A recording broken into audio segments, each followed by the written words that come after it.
अगर देश के 3 सबसे बड़े अर्बन जमींदारों की बात करी जाए तो नंबर 1 पे नाम आता है आर्मी का, दूसरे पे रेलवेज का और तीसरे पे वक्फ बोर्ड का। अब अगर आर्मी की या रेलवेज की बात की जाए तो आपको दिखाई देता है बहुत से मेजर शहरों में कैंटोनमेंट एरिया होता है। इसके अलावा बॉर्डर स्टेट में आर्मी की काफी प्रॉपर्टी होती है और रेलवेज आपको पूरे देश में बिछी हुई दिखती है। लेकिन ये तीसरी चीज वक्फ बोर्ड आखिर क्या है और इनके पास पूरे देश में लगभग 9.5 लाख एकड़ की जमीन आई कैसे, इनको कहां से फंडिंग मिल रही है, एग्जैक्टली ये वक्फ है क्या। चलिए इस वीडियो में मैं एक एक करके इस बहुत बड़े से फ्रॉड और स्कैम को जो इंडिया के आजादी के टाइम से चला आ रहा है उसको एक्सपोज करता हूं।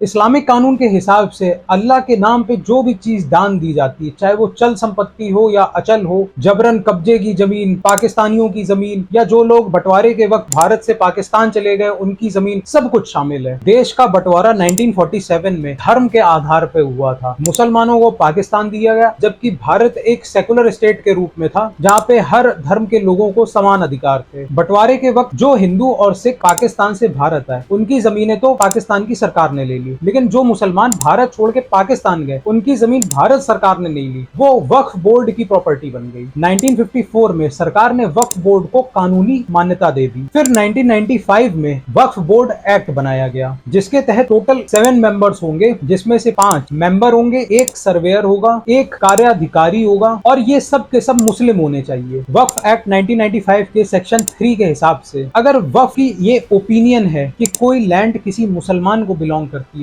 तो ऑटोमेटिकली वो लैंड वक्फ बोर्ड की हो जाएगी और वक्फ बोर्ड को किसी तरीके का कोई एविडेंस देने की जरूरत नहीं है। और सबसे मेन चीज, आपकी प्रॉपर्टी जो वक्फ बोर्ड क्लेम कर रही है वो तो एविडेंस भी नहीं दे रहे हैं। आप वक्फ के डिसीजन को किसी कोर्ट में चैलेंज नहीं कर सकते हैं, आप वक्फ ट्रिब्यूनल कोर्ट जा सकते हैं। अब ये वक्फ ट्रिब्यूनल क्या होता है, यहाँ पे मोस्टली जो मुस्लिम ब्यूरोक्रेट्स या जजेस होते हैं उन्हें अपॉइंट किया जाता है। और वक्फ एक्ट के सेक्शन 85 के हिसाब से अगर आप वक्फ बोर्ड ट्रिब्यूनल को ये सेटिस्फाई नहीं कर पाते हैं कि ये जमीन आपकी है तो वो जमीन वक्फ बोर्ड को दे दी जाएगी। आपको जमीन खाली करनी पड़ेगी और वक्फ ट्रिब्यूनल का जो डिसीजन होगा वो फाइनल होगा, किसी भी कोर्ट में उसे चैलेंज नहीं किया जा सकता है। वक्फ एक्ट के सेक्शन 40 के हिसाब से जब वक्फ बोर्ड किसी आदमी की लैंड पे क्लेम डालता है तो वक्फ बोर्ड की कोई रिस्पॉन्सिबिलिटी नहीं है कि वो उस लैंड की ओनरशिप को प्रूव करे। ऑन द कॉन्ट्रेरी जो बर्डन ऑफ प्रूफ है वो ओनर पे आ जाता है कि वो प्रूफ करे कि वो जमीन उसकी है। ये ठीक उसी तरह से है जैसे किसी लड़की के साथ कोई दुर्व्यवहार होता है, उसके साथ कोई गलत हरकत होती है और फिर उसी से कहा जाए कि अब तुम जाके प्रूफ करो किसी ट्रिब्यूनल में कि तुम्हारे साथ कुछ गलत किया है या नहीं किया है। और सबसे ड्रैकोनियन चीज कि वो जो ट्रिब्यूनल होगी उसका फैसला अंतिम होगा, ना उसे हाई कोर्ट में और ना ही सुप्रीम कोर्ट में चैलेंज किया जा सकता है। इस तरीके के एक्ट ना तो हिंदूज के लिए, ना सिख्स, क्रिश्चियन, जैन, बुद्धिस्ट किसी के लिए नहीं है, सिर्फ मुस्लिम्स के लिए है। इनफैक्ट बहुत से मुस्लिम नेशंस जैसे Turkey, Libya, Egypt, Sudan, Iraq, Syria, Lebanon, Jordan, कहीं पे भी ना तो वक्फ एक्ट ना ही वक्फ बोर्ड है। और 2013 में जनरल इलेक्शंस के जस्ट पहले सरकार ये डिसाइड करती है वक्फ को एकदम स्वीपिंग पावर्स दी जाएंगी, यानी कि उनके डिसीजंस को किसी भी कोर्ट ऑफ लॉ में चैलेंज नहीं किया जा सकता है। इनफैक्ट दिल्ली की 123 प्राइम प्रॉपर्टीज जस्ट इलेक्शन से पहले वक्फ बोर्ड को गिफ्ट की जाती है। साल 2022 में तमिलनाडु वक्फ बोर्ड 1500 साल पुराना सुंदरेश्वर मंदिर वक्फ बोर्ड की प्रॉपर्टी के रूप में क्लेम करता है। ये मंदिर थिरुचंदुराई नाम के गांव में पड़ता था। अब यहाँ पे हिंदू हजारों साल से रह रहे हैं, जो मंदिर है वो 1500 साल पुराना है और इस्लाम सिर्फ 1300 साल पुराना है। तो आखिर ये सारी प्रॉपर्टी वक्फ बोर्ड की कैसे हो गई? और बेचारे गांव वालों के पास जमीन के कागज नहीं थे, वो कैसे प्रूफ करते अपने घरों की और अपने खेतों की ओनरशिप का? तो वक्फ बोर्ड ने उन्हें एक ऑप्शन दिया कि आप सब के सब इस्लाम में कन्वर्ट हो जाओ तो हम आपकी जमीन जायदाद बचा देंगे। और एक्चुअली ऐसे हजारों एग्जाम्पल पूरे देश में। महाराष्ट्र में शोलापुर नाम का डिस्ट्रिक्ट है, वहाँ एक बस्ती में लगभग 250 शेड्यूल्ड कास्ट लोग रहते थे और उनकी जमीन पे अचानक से वक्फ बोर्ड नोटिस भेजती है कि ये अब वक्फ की प्रॉपर्टी हो गई है। और जब उन्होंने इसका विरोध किया तो वक्फ बोर्ड ने उन्हें ऑप्शन दिया कि आप सब इस्लाम कबूल कर लो और हम आपकी जमीन आपको वापस दे देंगे। इस तरह से वक्फ एक्ट की आड़ में धर्मांतरण किया जा रहा है और जबरन तरीके से किया जा रहा है। इनफैक्ट दिल्ली की 77% लैंड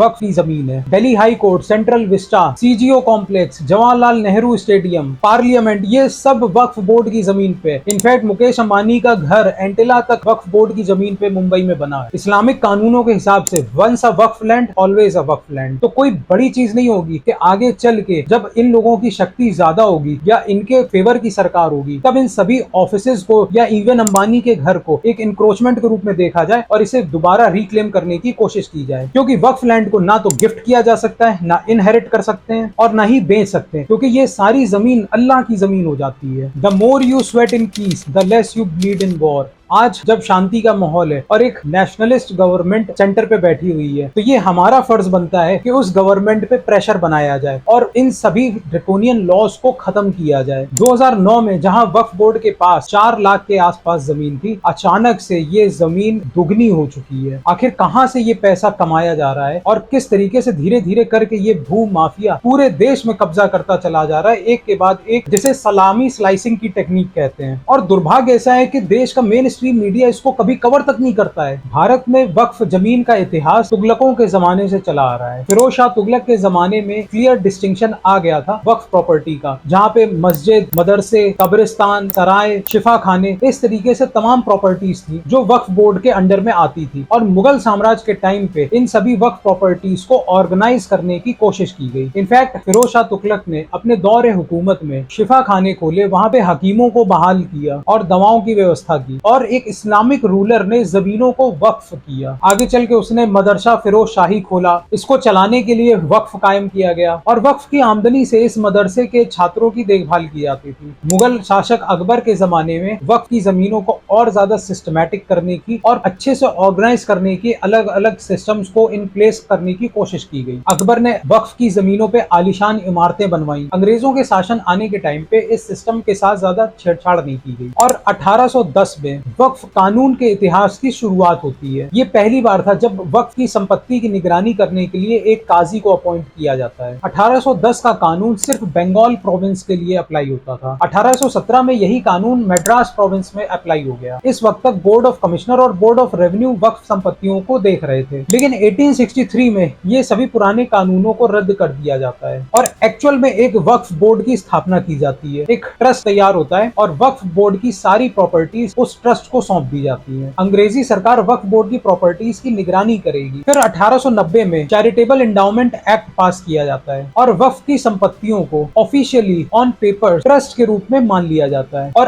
अब जो अंग्रेजी गवर्नमेंट इंटरफेरेंस कर रही थी या बोर्ड ऑफ रेवेन्यू या बोर्ड ऑफ कमिश्नर उस संपत्ति को देख रहे थे, वो सब कुछ खत्म हो जाता है। यानी कि वक्फ प्रॉपर्टी वक्फ बोर्ड का हिस्सा है, वक्फ ट्रस्ट के अंडर में है और उस ट्रस्ट के जो ट्रस्टीज चलाएंगे जिस भी तरीके से, वो होल सोल ओनर हो जाते हैं वक्फ प्रॉपर्टीज के। और अंग्रेजी हुकूमत की कोई भी दखलंदाजी 1990 के इस कानून के बाद से खत्म हो जाती है। तो हम कह सकते हैं कि एक्चुअल शुरुआत वक्फ की चैरिटेबल एंडाउमेंट एक्ट 1890 से शुरू होती है, जहां इंस्टीट्यूशंस को हर तरीके से फॉर्मलाइज किया जाता है और इनको इंडिपेंडेंट ऑटोनॉमी मिल जाती है। 1910 में ब्रिटिश इंडियन गवर्नमेंट के कानून मंत्री के रूप में सैयद अली इमाम को नियुक्त किया जाता है और इन्होंने लॉ मिनिस्टर बनते ही ब्रिटिश इंडिया में वक्फ के लिए ढेर सारा काम करना शुरू कर दिया। 2 मार्च 1911 को इन्होंने वक्फ बिल पेश किया। 2 साल के प्रयासों के बाद 7 मार्च 1913 को मुस्लिम वक्फ वैलिडेटिंग एक्ट पास किया जाता है और जो 1890 में चैरिटेबल एंडाउमेंट एक्ट था, अब वो एक सेकुलर टर्म से जो उसका सटीक वर्ड होना चाहिए, मुस्लिम वक्फ वैलिडेशन एक्ट, उसमें कन्वर्ट हो जाता है। और देश के विभाजन और आजादी के बाद किस तरीके से सरकार ने 1954 में भारत से पलायन किए हुए मुसलमानों की जमीनों को वक्फ बोर्ड में लाए, उसके बाद 1995 के एक्ट, उसके अलग अलग सेक्शंस और फाइनली 2013 के अमेंडमेंट को मैं ऑलरेडी वीडियो में पहले डिस्कस कर चुका हूं। फिलहाल पूरे देश में